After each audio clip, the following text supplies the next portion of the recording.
काही दिवसांपूर्वी आपण जर बघितलं तर सुप्रीम कोर्टचं जे कोलेजियम आहे त्यांनी 3 हायकोर्ट जजेसची नावं ही पब्लिश केली।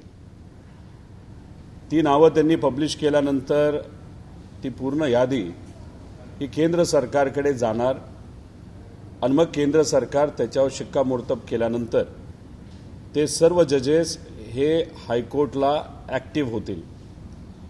जेव्हा आम्ही ती यादी बघितली त्याच्यामध्ये आरती साठे नावाच्या ज्या वकील आहेत त्यांचं नाव सुद्धा त्याच्यामध्ये आढळलं। त्या भाजपच्या अधिकृत स्पोक्सपर्सन होत्या। तुम्ही जर बघितलं तर टीव्हीवर अनेक वेळा भाजपची त्यांनी बाजू ही मांडलेली आहे आणि असं म्हणलं जातं की 2024ला त्यांनी त्यांच्या पदाचा राजीनामा दिला।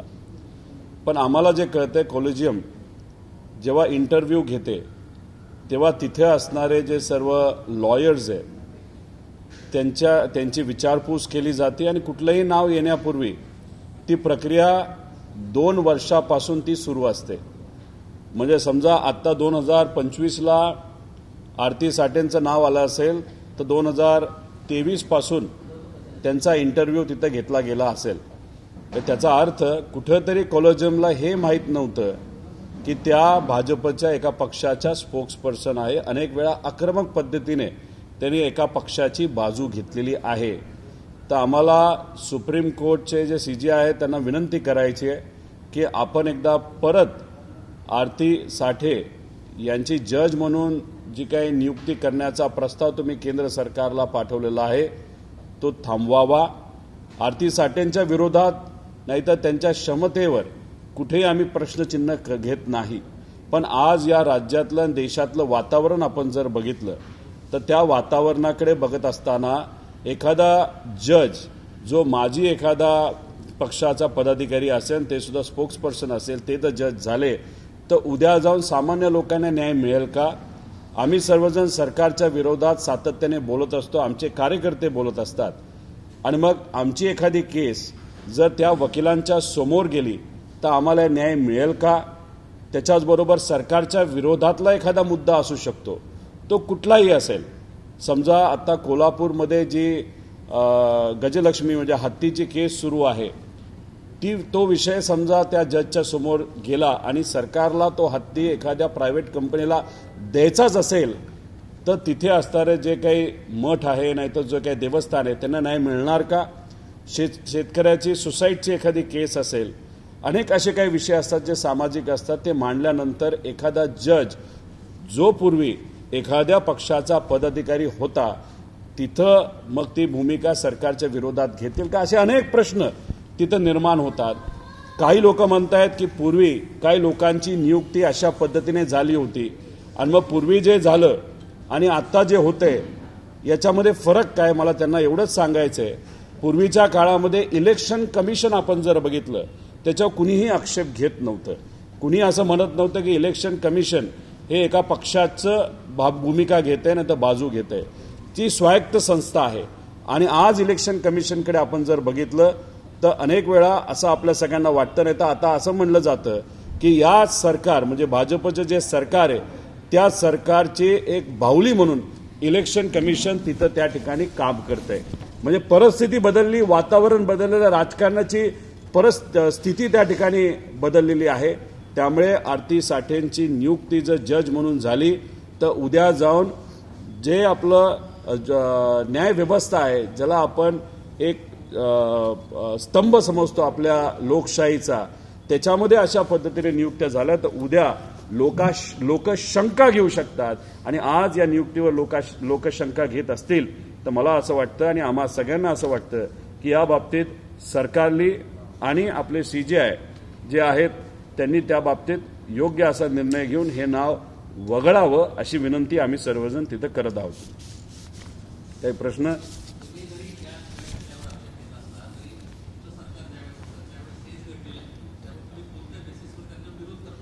एक तुम्ही समजून घ्या की काही लोक 1972चे दाखले देत आहेत, त्या काळात दाखला तिथं दिला जातो, त्यावेळेस सत्तेतले लोक जर त्या पद्धतीने नियुक्त्या करत होते असं तुमचं म्हणणं असेल तर तुमचे नेते जसं अटल बिहारी वाजपेयी सुद्धा त्या काळामध्ये विरोधी पक्ष नेता होते, नाहीतर ते विरोधात तिथं होते. मग त्यांनी त्यावेळेस आक्षेप घेतला का? त्या बाबतीत ते काय बोललेत का? त्यावेळेस तुमचं भाजप जे होतं त्यांनी तिथं भूमिका काय घेतली? त्यावेळेस कदाचित जी काही नियुक्ती झाली होती ती नियुक्ती या मोठ्या भाजपच्या नेत्यांना योग्य वाटली असल्यामुळे ते बोलले नसावेत. आता भूतकाळामध्ये जगण्यापेक्षा आता भविष्य काळामध्ये भविष्याचा विचार आपल्या सर्वांना त्या ठिकाणी करावा लागेल. त्यामुळे आजचा आणि भविष्याचा विचार करत असताना आजची राजकीय परिस्थिती बघितल्यानंतर आज आम्ही सर्वजण या विषयाचा विरोध त्या ठिकाणी करतोय, एवढंच इथं आम्ही सर्वजण नमूद करतो.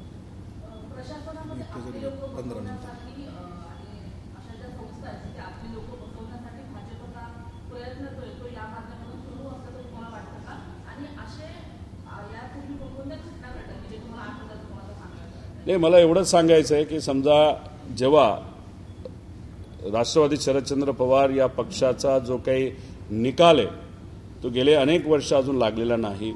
त्याच्याचबरोबर आपण जर उद्धव ठाकरे साहेबांच्या पक्षाच्या बाबतीत बोललो, तेलंगणाचा विषय घ्या, याच्यामध्ये जेव्हा डिले केला जातो, कारण का न्यायव्यवस्थेमध्ये justice delayed is justice denied, आणि मग अशा गोष्टी जेव्हा घडतात तेव्हा दुर्दैव असं, आम्ही म्हणत नाही की तिथं असणाऱ्या जजेसनी मुद्दामून डिले केला, पण जेव्हा असे काही डिले केले जातात नाही तर अशा पद्धतीने निर्णय घेतले जातात, मग कुठेतरी मनामध्ये शंका येते की विरोधातल्या पक्षातले जर विषय तिथं असतील तर मग मुद्दामून तिथे डिले केलं जातं का? मग ही जी शंका जी आजपर्यंत कधीही कोर्टावर, सुप्रीम हायकोर्ट नाहीतर सेशन कोर्टावर सुद्धा आजपर्यंत कुणी घेतली नव्हती. दुर्दैव असं परिस्थिती बघता ती शंका आज लोक आता घ्यायला लागलेले आहेत.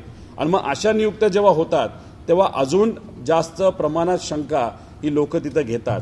त्याच्याचबरोबर 2015 नंतर आपण बघितलं तर अशा अनेक नियुक्त्या आहेत गोगोई साहेबांपासून सगळी की जे भाजपकडनं त्या ठिकाणी केल्या गेल्या. त्यामुळे हे सगळं जे काय आहे ते सगळं बघितल्यानंतर कुठेतरी एक मनामध्ये शंका वाटते, एवढंच या ठिकाणी म्हणतो. आणि आता उज्ज्वल निकम साहेब हे स्वतः पीपी आहेत, पब्लिक प्रॉसिक्युटर आहेत, आणि आज ते राज्यसभेचे सदस्य सुद्धा झालेत.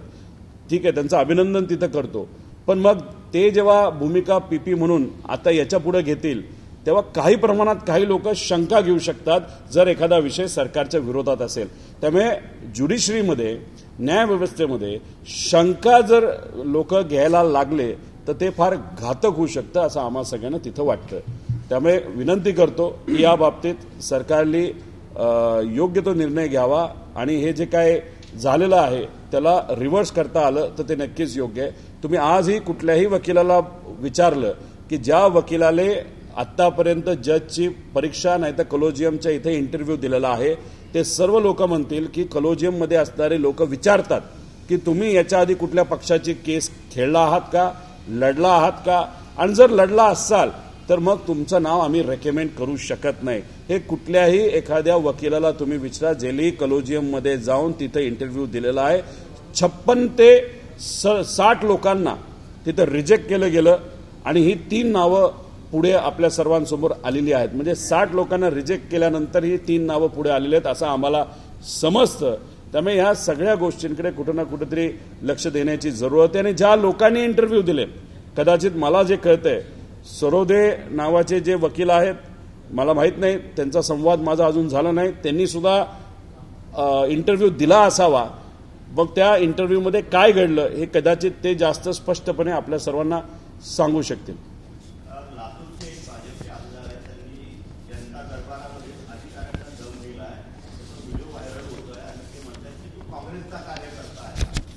आता काय झालंय की आज सरकारमध्ये असणारे जे सर्व आमदार आहेत, नेते आहेत, त्यांना असं वाटतं की त्यांची घरची सरकार आहे, त्यांचं घरचे अधिकारी आहेत.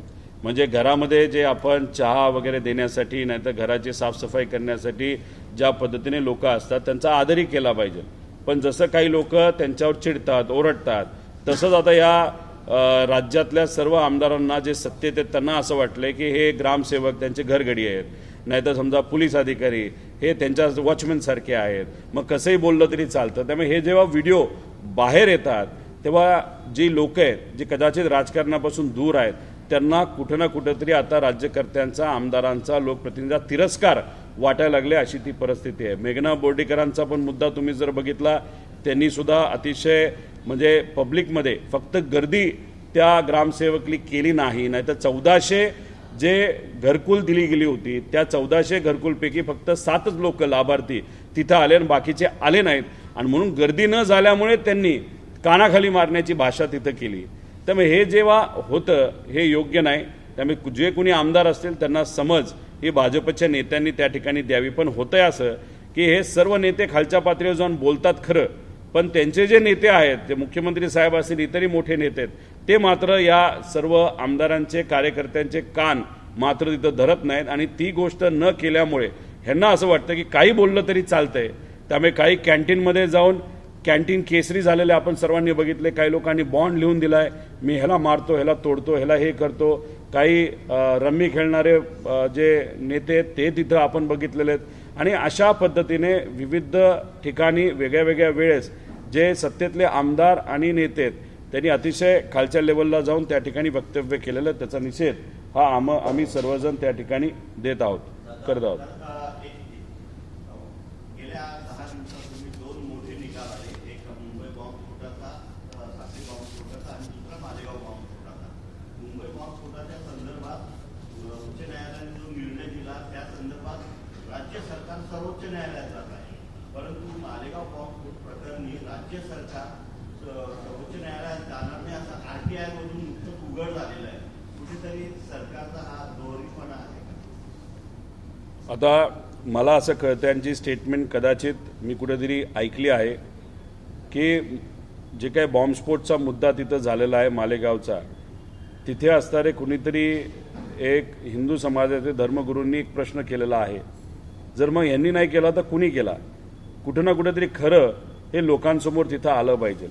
जर तुम्ही सरकारी यंत्रणेच्या माध्यमातून तिथं एखादा तपास करत असाल तर कदाचित त्या यंत्रणेवर सरकारचा नाही तर सरकारमध्ये असणाऱ्या काही नेत्यांचा दबाव असू शकतो.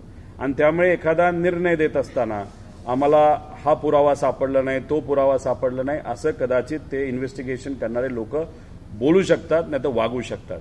त्यामुळे खऱ्या अर्थाने कुणी हे केलं, हे काय, कुणी त्याच्या मागे कोण होतं, कोणाचं षडयंत्र होतं, हे जर बघायचं असेल तर आपल्याला न्यायव्यवस्थेकडे तिथं जावं लागेल. जसं मुंबईसाठी गेला तसं मालेगावसाठी सुद्धा आपल्याला जाऊन खरं काय हे लोकांसमोर आलं पाहिजे. आणि जर खरं काय लोकांसमोर आलं नाही तर उद्या जाऊन अशा घटना वाढू शकतील. त्यामुळे कोण जबाबदार आहे ते न्यायव्यवस्था ठरवू द्या, पण कोर्टात जाऊन न्यायव्यवस्थेच्या माध्यमातून सखोल चौकशी या बाबतीतली झाली पाहिजे. ती याच्यासाठी तर जर खरं काय लोकांसमोर आलं, सरकारसमोर आलं, तर उद्या जाऊन अशा घटना घडणार नाही याची दक्षता हे सरकार सुद्धा त्या ठिकाणी घेऊ शकतं. परत एकदा तुम्हाला एक धक्का दिला आहे. काल धाराशिवमधील तुमचे नेते माजी आमदार राहुल मोठे हे अजितदादांच्या राष्ट्रवादी.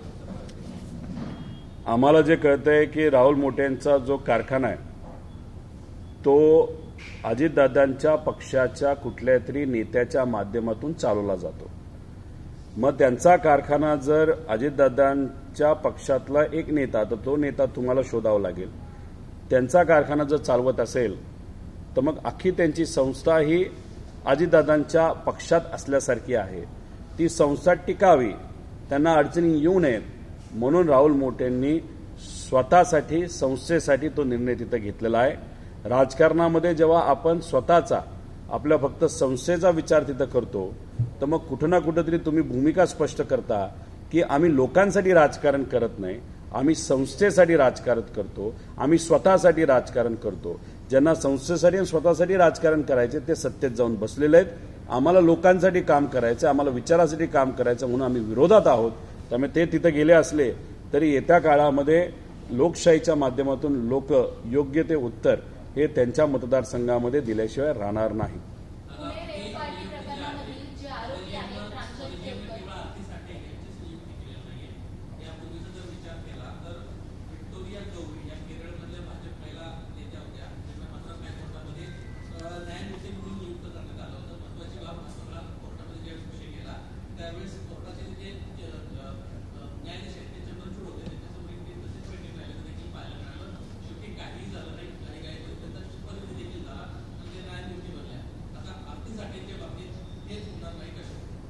हे बघा, आरती साठेंचा विषय आजच्या काळामध्ये पुढे आलेला आहे. गेल्या वेळेस ज्या ज्या नियुक्त्या तिथं झाल्या, ज्या कोणी केल्या असतील, त्याच्यात विरोधकांकडनं, समजा काँग्रेसचं सरकार असेल तर भाजपकडनं त्या बाबतीतला विरोध झाला होता का, त्याच्या बाबतीतली चर्चा झाली होती का? मग कदाचित त्यावेळेस झालेल्या नियुक्त्या ह्या भाजपच्या नेत्यांना योग्य वाटल्या असतील, कुणी त्याचा तिथं विरोध केला नाही. आता आम्ही आजच्या काळामध्ये आजची राजकीय परिस्थिती आणि पार्श्वभूमी बघता ज्या लेवलला राजकारण चाललेलं आहे, म्हणजे इलेक्शन कमिशन हे स्वायत्त संस्था असताना भाजप स्वतःच्या एखाद्या डिपार्टमेंटसाठी इलेक्शन कमिशनला आज वापरतंय आणि त्याच्यात तुम्ही जर बघितलं तर हे पूर्वी होत नव्हतं.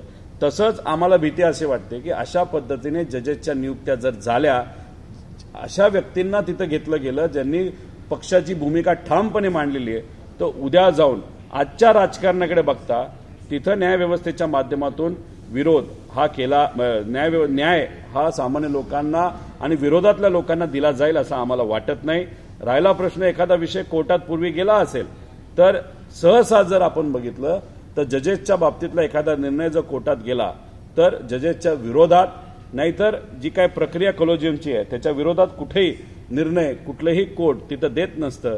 आणि शेवटी तो विषय त्यांचा अंतर्गतला विषय असतो.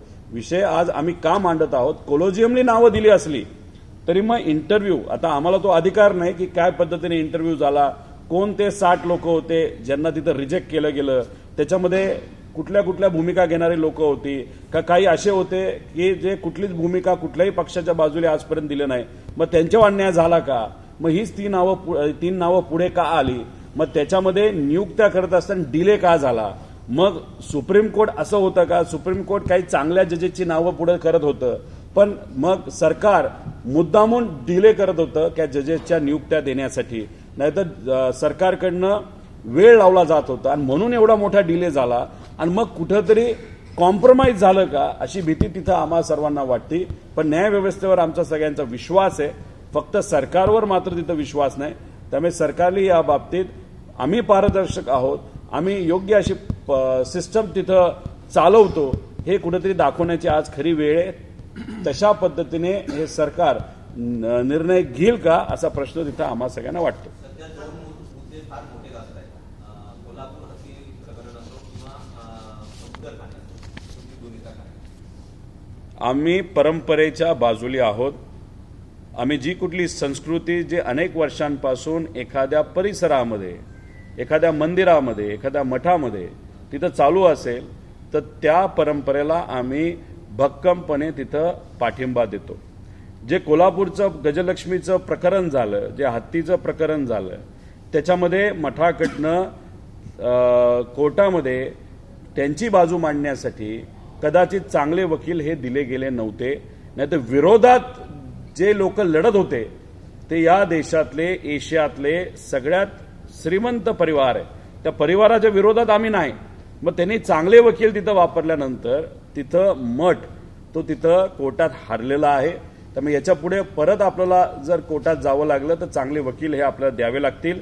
पण सरकारने या बाबतीतली भूमिका घेणं तितकंच महत्वाचं आहे. पण सरकारकडनं ठाम भूमिका घेताना आपण कुठेही त्या ठिकाणी दिसत नाही. पण मी त्या परिवाराला विनंती करतो, जर लाखो लोक रस्त्यावर येत असतील आणि त्याचा विरोध करत असतील तर त्या गजलक्ष्मीला, त्या हत्तीला त्याच मठात ठेवण्यासाठी या मोठ्या परिवाराने पुढाकार घ्यावा अशी विनंती त्या परिवाराला सुद्धा करतो आणि सरकारलाही विनंती करतो की त्या बाबतीत तुम्ही हे करा. आणि राहिला प्रश्न कबूतरखान्याचा, तर अनेक वर्षांपासून जर कबूतरखाने राहिलेत, लोक देव समजून नाहीतर एक प्राणी नाहीतर एक पशु समजून त्यांना जर तिथं अन्न देत असतील, अन्नदान करत असतील आणि ती परंपरा जैन समाजामध्ये नाहीतर इतर समाजामध्ये ही आजपर्यंत जर ठेवली जात असेल तर मग का कबूतरखाना तुम्ही बंद करता, काय त्याला अडचण आहे? म्हणजे विकासाच्या नावाखाली तुम्हाला फक्त पैसे खायचेत म्हणून जर तुम्ही अशा पद्धतीने जी आजपर्यंतची परंपरा आहे ती मोडीत काढून तिथं वेगळं काहीतरी तुम्ही करत असाल तर त्या सगळ्या गोष्टीला, त्या प्रक्रियेला, या सरकारला, सरकारच्या निर्णयाला आम्ही त्या ठिकाणी विरोध करतो.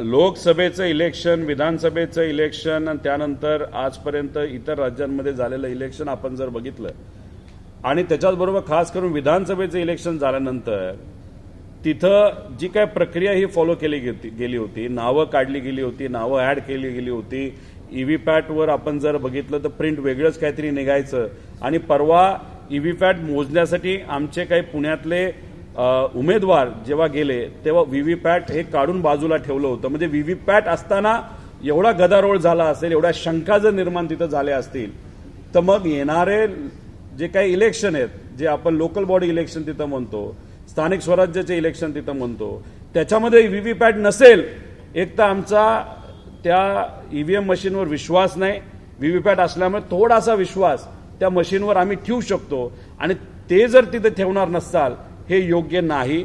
उद्या कदाचित असं होऊ शकतं, इलेक्शन कमिशन म्हणेल की बाबांनो विरोधकांना त्या ईव्हीएमवर जागा नाही, सत्तेतली जी चिन्ह आहेत तेवढीच आम्ही ठेवणार, विरोधकाला आम्ही काही तिथं जागा देणार नाही, अशा लेवलला सुद्धा इलेक्शन कमिशन येत्या काळामध्ये जाऊ शकतं. ते भाजपचं एक वेगळा विभाग झालाय असं आमच्या सगळ्यांच्या मध्ये. इलेक्शन कमिशन हे स्वायत्त राहिलं नाही, पूर्णपणे त्याच्यावर दबाव हा भाजपचा आणि सत्तेतल्या लोकांचा आहे. आपल्याला वाटेल तसं तुम्ही इलेक्शन कमिशनला तिथं वागवता, वाटेल तसं तिथल्या असणाऱ्या अधिकाऱ्यांना तुम्ही वापरता, वाटेल तसे नियम तुम्ही तिथं करता. की पूर्वी जे काही व्हीव्हीपॅट नाही तर मशीन ठेवण्याचा नियम समजा एखाद काळाचा होता, तो बदलून तुम्ही असं सांगितलं की आम्ही तुम्हाला सीसीटीव्ही फुटेज देणार नाही, आम्ही हे देणार नाही, ते देणार नाही. म्हणजे आम्ही जेव्हा तिथं एखादी गोष्ट मागतो लगेच दुसऱ्या दिवशी जीआर येतो की ही गोष्ट आम्ही याच्या पुढे देऊ शकत नाही. त्यामुळे इलेक्शन कमिशनवर आम्ही पूर्णपणे शंका घेत आहोत आणि या येणाऱ्या इलेक्शनमध्ये जर व्हीव्हीपॅट नसेल तर हे इलेक्शन कसं होईल, कशा पद्धतीने होईल याच्यावर नक्कीच आता आम्हाला भीती वाटायला लागलेली आहे. तुम्ही जर बिहारमध्ये बघितलं तर तेजस्वी यादव जो विरोधी पक्ष नेता आहे त्याचंच नाव जर तिथं मतदार यादीमध्ये नसेल तर मग केवढं मोठं आहे. तिथं 60 लाख लोकांची नावं कमी गेली आहेत. म्हणजे ज्या ज्या मतदारसंघामध्ये जे काही लीड हे कदाचित विरोधी पक्षाला मिळू शकलं असतं, समजा एखाद्या ठिकाणी 20,000 आहे, एखाद्या ठिकाणी 30,000 आहे, एखाद्या ठिकाणी 8,000 आहे, तसेच 8,000, 30,000, 25,000, 20,000 असं मतं कापत गेले. 60 लाख लोकांची नावं ही कमी झाली. त्यांनी कारण काय दिलंय की यांच्याकडे पुरावा नाही. या देशामध्ये 30 ते 40% लोकांना तुम्ही विचारण, खास करून आदिवासी समाज, भटक्या विमुक्त समाज, जे कुणी फिरून स्वतःचं पोट आजपर्यंत त्यांनी भरलेलं आहे, ज्याच्यामध्ये धनगर समाज सुद्धा आपण जर घेतला तर त्यांच्याकडे पुरावा, या देशातला नागरिक असल्याचा पुरावा फक्त ते वोटिंग आयडी एवढंच आहे. तुम्ही जर अजून पुरावे मागायला गेला तर या समाजाला तिथं मतदानाचा अधिकारच मिळणार नाही. जे बिहारमध्ये घडलं ते या महाराष्ट्रामध्ये सुद्धा घडू शकतं असं आम्हाला तिथं वाटतं. त्यामुळे तेजस्वी यादव, काँग्रेस आणि सर्व इंडिया आघाडीचे लोक आज ज्या पद्धतीने बिहारसाठी लढत आहेत, आमचा पूर्णपणे त्या विषयाला पाठिंबा आहे. कारण बिहारनंतर आता महाराष्ट्रात सुद्धा त्या सगळ्या गोष्टी होऊ शकतात आणि कदाचित या लोकल बॉडी इलेक्शन पासूनच त्याची सुरुवात ही होऊ शकते. पालिका निवडणुका जवळ आलेल्या असताना काल उद्धव ठाकरेंनी पदाधिकाऱ्यांची बैठक घेतली आणि सोबत म्हणजे सर्व जागा लढायच्या असं सांगितलेलं आहे. कुठेतरी पालिका निवडणुकीत इंडिया आघाडी असेल किंवा मनसे असेल सोबत येणार का, किंवा येणार असेल कसं लढणार किंवा नाही येणार तर का नाही. इलेक्शन कदाचित डिसेंबर महिन्यामध्ये महानगरपालिका मुंबईची तिथं होऊ शकतात, टप्प्याटप्प्याने. कदाचित जिल्हा परिषद, पंचायत समिती हे नोव्हेंबर नाही तर डिसेंबर सुरुवातीला होऊ शकतात आणि लगेच नंतर आपण जर बघितलं तर 3 महिन्यामध्ये सर्वच लोकल बॉडी इलेक्शन हे होऊन जातील. आता याच्यामध्ये आपण आज जर विचारलं की त्यांनी तसं का स्टेटमेंट केलं, कुठल्याही पक्षाच्या बैठकीमध्ये हे स्टेटमेंट केलं जाणार की आपल्याला स्वबळावर लढायचे, त्या पद्धतीने तयारी करा आणि मग नंतर वाटाघाटी होतात. त्यामुळे कालचं त्यांचं जे स्टेटमेंट आहे ते कार्यकर्त्याला चार्ज करण्यासाठी ते स्टेटमेंट होतं, पण वाटाघाटी हे मुंबई महानगरपालिकेमध्ये 100% होणार. त्याच्यामध्ये समीकरण हे बदलले जाणार, वेगळे समीकरण हे लावले जाऊ शकतात. महाविकास आघाडीमध्ये सुद्धा वेगळे समीकरण आपल्या सर्वांना बघायला मिळतील. कारण हे इलेक्शन मुंबईचं फार महत्वाचं आहे. कारण आमच्या सगळ्यांचं ठाम मत आहे की भाजप मुंबईचं महत्व हे कमी करत आहे. स्वायत्त महाराष्ट्राची चळवळ जेव्हा त्या ठिकाणी झाली होती तेव्हा मुंबईला वेगळं करण्याचा प्रयत्न त्या काळामध्ये तिथं झाला होता. 107 ते 8 लोकांनी बलिदान दिल्यानंतर मुंबई आपल्या महाराष्ट्रात तिथं राहिलेली आहे.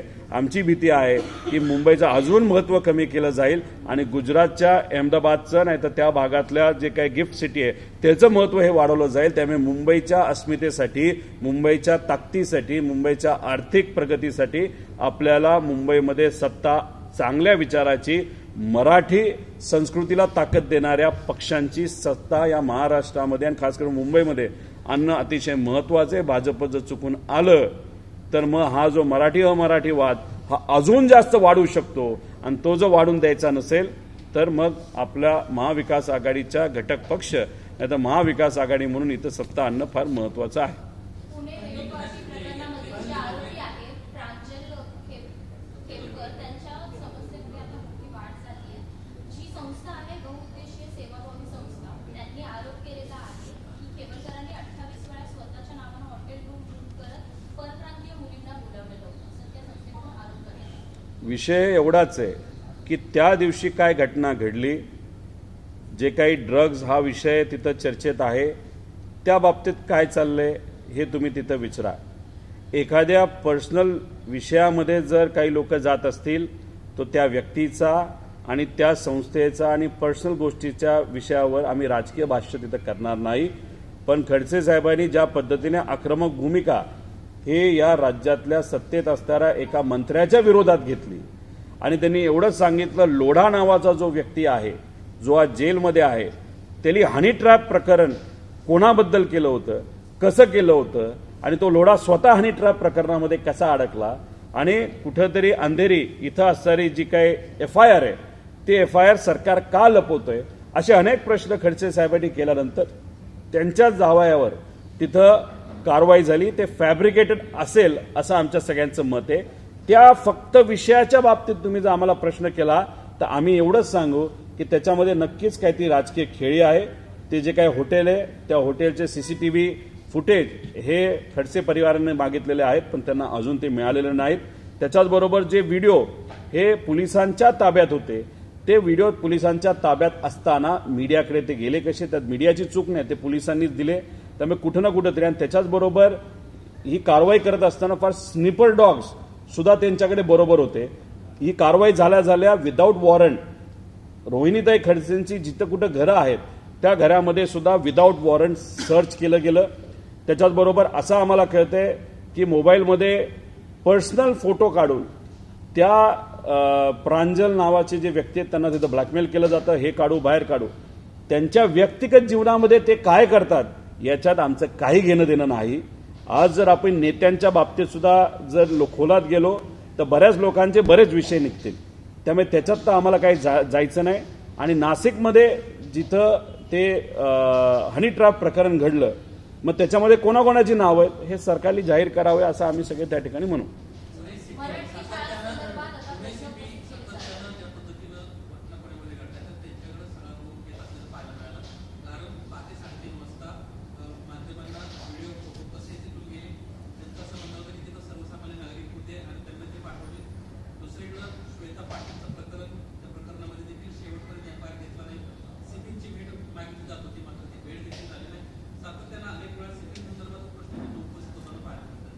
CP ज्या पद्धतीने वागत आहेत त्या पद्धतीकडे आपण बघितलं नाही तर त्यांच्या काही ॲक्शन्सकडे आपण जर बघितलं, त्यांच्या निर्णयाकडे आपण जर बघितलं तर कुठंतरी ते भाजपची बाजू सातत्याने तिथं मांडत असताना आपण सगळेजण बघू शकतो. भाजपचा नाही तर सत्तेतल्या लोकांचा एखादा विषय असेल तर त्या बाबतीत नक्कीच सहकार्य हे CP साहेबांकडनं दिलं जातं. आणि त्यांचा आजपर्यंतचा जर प्रवास आपण बघितला तर त्यांनी जी काय भूमिका घेतलेली आहे ते कुठं ना कुठंतरी भाजपच्या बाजूची भूमिका आहे अशी लोकात चर्चा सुरू झालेली आहे. जेव्हा CP एवढ्या मोठ्या पदाचा व्यक्ती एका बाजूनीच निर्णय नाही तर भूमिका घेत असेल आणि त्याच्यावर जर लोक शंका घ्यायला लागले, तसंच आमचं मत आहे की या आरती साठेच्या विषयाच्या बाबतीत सुद्धा तिथं होऊ शकतं. CP साहेबांची एवढीच तिथं लोकांची अपेक्षा होती की जेव्हा त्या मातंग समाजाच्या 3 मुली आंदोलनासाठी स्वतःच्या हक्कासाठी CP ऑफिसला 13 तास बसल्या होत्या तर CP साहेबांनी वेळ काढून तिथं यायला पाहिजे होतं. त्यांचं म्हणणं ऐकून घ्यायला पाहिजे होतं. जे काय करायचं त्यांनी ते करायला पाहिजे होतं. ठीक आहे, त्यांचा तो तिथं विषय ऐकून तर घ्यायची भूमिका तिथं घ्यायला पाहिजे होती. छत्रपती संभाजीनगरवरनं ही लोक आली कशी पोलिसांची, ते कोणाच्या मागे होते, त्याच्यामध्ये कोण तो माजी पोलीस अधिकारी होता, तो कोणाच्या जवळ आहे. आता उद्या छत्रपती संभाजीनगरला गेल्यानंतर तिथे असणाऱ्या सीपींना आम्ही हे सगळे प्रश्न विचारणार आहोत. पण कुठं ना कुठंतरी ह्याच्यामध्ये काहीतरी काळबेरं आहे. अहो, ह्या सीपी साहेबांनी जेव्हा पहिल्यांदा काही मोकोका असणाऱ्या गुंडांची परेड काढली, आम्ही त्याचं स्वागत केलं. आणि पण दुसऱ्याच दिवशी मोकोकामध्ये ज्या लोकांची तुम्ही परेड काढली ते लोक सीपी ऑफिसला येताना काळ्या गाडीमध्ये जर रील करत असतील तर त्याच्यावरून आपण काय समजायचं? म्हणजे या सीपी साहेबांचा खराच कंट्रोल त्या शहरावर आहे का? कोयता गँग मोठ्या प्रमाणात वाढत चाललेली आहे. क्राईम हे शहरामध्ये तिथं वाढत चाललेलं आहे. आणि काही ठिकाणी तर असंच दिसतंय की पोलीस प्रशासनातली काही पोलीस अधिकारीच तिथं लोकांना सांगून खोट्या केसेस करा आणि त्याच्यामध्ये आपण मांडवली करू, अशी सुद्धा काही प्रकरणं हे तिथं झालेले आहेत. पोलीस प्रशासनामध्ये सगळेच 100% पोलीस अधिकारी खराब आहेत असं आम्ही म्हणणार नाही. पण ठराविक लोक राजकीय हस्तक्षेपाला बळी पडून राजकीय दबाव त्यांच्यावर असल्यामुळे कुठं ना कुठेतरी ते राजकीय भूमिका घेताना आपल्या सगळ्यांना दिसतात. हे मात्र फार धोकादायक आहे. आणि अशा पोलीस लोकांमुळे पोलीस प्रशासनाचं नाव आज तिथं कुठेतरी खराब होतंय असं आमचं सगळ्यांचं मत आहे. शताब्दी वर्ष आहे आणि शताब्दी वर्षात देशातल्या पाहुण्यांना बोलवण्यात येते, विशेषतः राजदूतांना बोलवण्यात येते. परंतु तुर्की असेल, अफगाणिस्तान, पाकिस्तान असेल, बांगलादेश असेल, यांना मात्र बोलावण्यात येत नाहीये. हे मोठे कार्यक्रम होणार आहे त्यामध्ये कसं वाटतं याकडे? कारण आपण त्यांच्याशी जे संबंध आहेत ते वाढवण्यासाठी म्हणून चांगले करण्यासाठी प्रयत्न करायला पाहिजे, परंतु त्यांना बोलावण्यातच येत नाही अशा कार्यक्रमांना. कार्यक्रम कोण घेत होते? RSS करते. हे बघा, RSS ही अशी संस्था आहे ज्यांच्याशी आमचं काही घेणं देणं नाही. ती संस्था काय करते, कोणाला बोलवते, याच्यावर आम्ही कुठेही भाष्य तिथं करणार नाही. आम्ही सरकारबद्दल नक्कीच बोलू शकतो. आम्हाला केंद्रातल्या सरकारला एवढंच सांगायचं आहे की उद्या जाऊन जर काही आपल्या या देशावर आघात झाला तर आपल्याला आसपासचे जे देश आहेत त्यांच्याशी मैत्री ठेवणं फार महत्त्वाचं आहे. नाहीतर जवळच्याच एका देशाच्या विमानाच्या धावपट्टीचा वापर करून आपल्या विरोधात काही त्या ठिकाणी गोष्टी होऊ शकतात. त्यामुळे डिप्लोमसी आज कुठेतरी या केंद्र सरकारकडे कमी आहे असं आपल्याला म्हणावं लागेल. अमेरिका आणि भारताचे जे काही रिलेशन आहे जे कुठे ना कुठेतरी आता सरळ झाले पाहिजे, अडचणी सुटल्या पाहिजे, पण त्या बाबतीत कुठेही अडचणी कमी होताना दिसत नाही. ट्रम्प साहेब हे सातत्याने आपल्या राज्य सरकार देशातल्या सरकारच्या विरोधात, तिथं असणाऱ्या नेत्याच्या विरोधात वेगवेगळे स्टेटमेंट तिथं देत चाललेत, पण त्याच्यावर आपण कुठेही उत्तर देऊ शकत नाही. त्यामुळे आसपासच्या देशांबरोबर चांगलं रिलेशन जर असेल तर मग हा जो पाकिस्तान देश आहे, जो आपल्या विरोधातला देश आहे, त्याच्यावर आपल्याला कंट्रोल करण्यासाठी, नाहीतर त्यांनी जर आपल्यावर काय आघात केला ते आसपासचे देश सुद्धा आपल्या विचाराचे असणं, नाहीतर आपल्याशी त्यांचं चांगलं असणं हे फार महत्त्वाचं आहे. नाहीतर चायना आणि पाकिस्तान यांनी एकत्रित इतर देशांना विश्वासात घेऊन जर आपल्यावर कुठं काही कारवाई केली ते फार धोक्याचं ठरू शकतं. त्यामुळे जे इतर देश आहेत, पाकिस्तान आणि चायना सोडून, यांच्याबद्दलचे रिलेशन चांगले करण्यासाठी आपल्या देशाच्या सरकारने काही ना काहीतरी तिथं केलं पाहिजे असं आमच्या सगळ्यांचं मत आहे.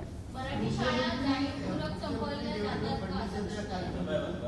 हा, मराठी शाळा आता जाणीवपूर्वक संपवल्या जातात का महानगरपालिकेतून? आता आणखी एक समोर आले की माहीम परिसरामधली जी शाळा आहे त्याच्यावरती 4 वर्षांपूर्वीच महानगरपालिकेने 5 कोटी इतका खर्च केलेला आणि आता पुन्हा 4 वर्षांपर्यंत ती अत्यंत धोकादायक अशी इमारत सांगितली जाते महानगरपालिकेत.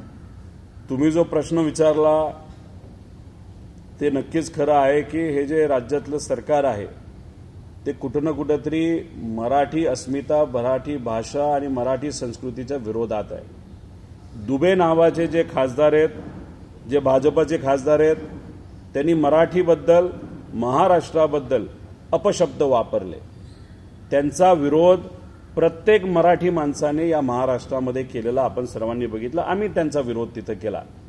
पण त्याच दुबेंना आम्ही महाराष्ट्रात आणल्यानंतर त्यांचं स्वागत करू, त्यांना प्रोटेक्शन देऊ, असं जर देवेंद्र फडणवीस साहेब म्हणत असतील तर काय संदेश देण्याचा प्रयत्न भाजप सरकार तिथं या देशामध्ये तिथं करत आहे असा प्रश्न निर्माण होतो.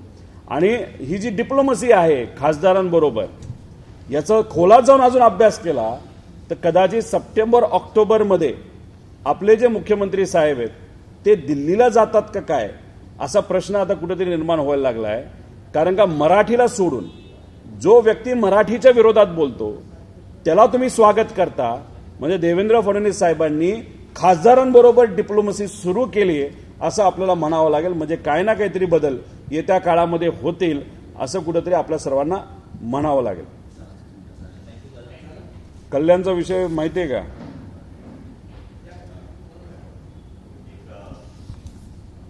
कल्याण पश्चिममध्ये एक अवंती ग्रुपचे विकासक श्रीकांत शितोळे यांच्या विरोधात काही लोक तिथं आंदोलन करत आहेत, उपोषण करत आहेत. आणि हे जे उपोषण करणारे लोक कोण आहेत तर माजी भाजपचे आमदार आहेत. ते कदाचित आत्ता एकनाथ शिंदे साहेबांना त्यांच्या मतदारसंघातली सीट गेल्यामुळे, तिथं भाजपकडनं त्यांना संधी न मिळाल्यामुळे ते अपक्ष लढले असले तरी ते आज तिथं उपोषण करतायत. त्याच्याचबरोबर आम्हाला असं कळतंय की हे जे श्रीकांत शितोळे आहेत ते सत्तेमध्ये असणाऱ्या एकनाथ शिंदे साहेबांच्या पक्षातल्या कुठल्या तरी नेत्याच्या जवळचे कार्यकर्ते आहेत, नाहीतर व्यावसायिक आहेत. या व्यक्तीच्या विरोधात कारवाई व्हावी असा आदेश हा खुद होम मिनिस्टर आणि मुख्यमंत्री देवेंद्र फडणवीस साहेबांनी तिथं काढला. आणि हा आदेश त्यांनी काढला असताना सुद्धा अजूनपर्यंत श्रीकांत शितोळेच्या विरोधात कारवाई झाली नाही. आम्हाला असं वाटत होतं की आम्ही जेव्हा एखादा मुद्दा मांडतोय तर पोलीस प्रशासनाला विनंती करतो, आमची विनंती ऐकली जात नाही. पण कल्याण पश्चिममध्ये आपण जर बघितलं तर मुख्यमंत्र्यांनी दिलेले आदेश सुद्धा तिथे असणारे पोलीस प्रशासन ऐकत नसेल तर बघा पोलीस प्रशासनाचे काय घमंड, नाही तर काय तिथं कारनामे या महाराष्ट्रामध्ये तिथं आहे. म्हणजे होम मिनिस्टरचं सुद्धा कल्याण पश्चिममध्ये तिथं ऐकलं जात नाही. या श्रीकांत शितोळेच्या विरोधात तिथं कारवाई केली जात नाही. तिथं जे आंदोलन चाललंय याच्याबद्दल सरकारला माहिती आहे, त्या आंदोलनाची दखल ही सरकारने घ्यावी आणि तिथे असणारे जे लोक आहेत ज्यांनी त्या विकासकाकडे त्यांची घरं बुक केलेली आहेत त्यांना न्याय सरकारच्या माध्यमातून दिलाच गेला पाहिजे अशी आमच्या सगळ्यांची मागणी आहे.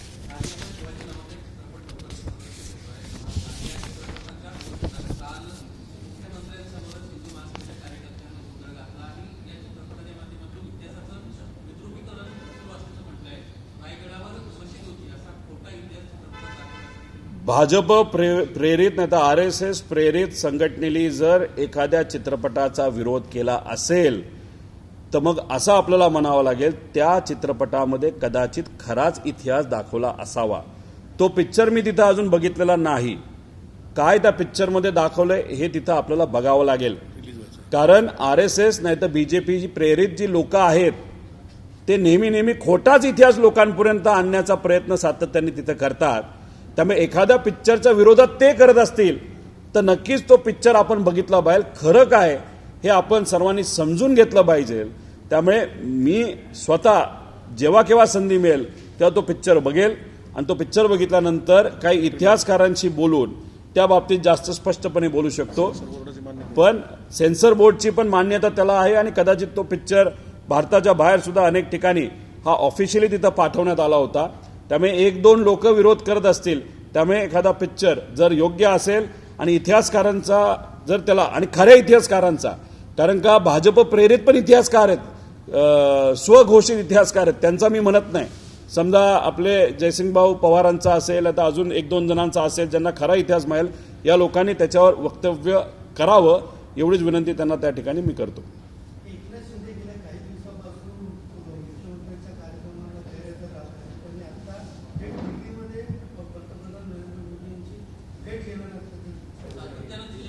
सातत्याने दिल्ली वाऱ्या वाढल्यात. त्याच्या मागे एक कारण असं आहे, अशी चर्चा सुरू आहे की पुढच्या 1-1.5 महिन्यामध्ये एकनाथ शिंदे साहेबांच्या विरोधात सुप्रीम कोर्ट निर्णय देईल आणि जे धनुष्यबाण चिन्ह हे कदाचित उद्धव ठाकरे साहेबांकडे जाऊ शकतं. आणि मग असं घडलं तर एकनाथ शिंदे साहेबांकडे 2 पर्याय असतील. एक पर्याय भाजपमध्ये विलीन व्हायचं आणि दुसरा पर्याय की जे काही त्यांचे 50 जागा आहेत तिथं परत रि इलेक्शन होणार. आता तिथं जर रिइलेक्शन झालं आणि आपण जर त्याचा खोलात अभ्यास केला तर पुरंदरचं एक उदाहरण सांगतो. पुरंदरमध्ये आता तिथं आमदार कोण आहेत तर विजयभाऊ शिवतारे आहेत. हे एकनाथ शिंदे साहेबांचे आमदार आहेत. आणि तिथं भाजपने काय केलंय तर संजय जगताप जे काँग्रेसचे नेते होते त्यांना भाजपमध्ये घेतलंय. त्यामुळे जर तिथं परत एकदा पुढच्या 1-1.5 महिन्यामध्ये इलेक्शन झालं तर भाजप संजय जगतापांना ताकद देणार. कोणाच्या विरोधात तर एकनाथ शिंदे साहेबांच्या विरोधात.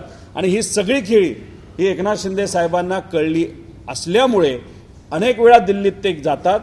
जेव्हा एकनाथ शिंदे साहेब दिल्लीत सातत्याने जातात नाही तर त्यांच्या गावी जातात तेव्हा या सरकारमध्ये ऑल इज नॉट वेल असा संदेश त्या ठिकाणी असतो. हे आपण सर्वांनी समजून घेतलं पाहिजे. एबीपी माझा, उघडा डोळे बघा नीट.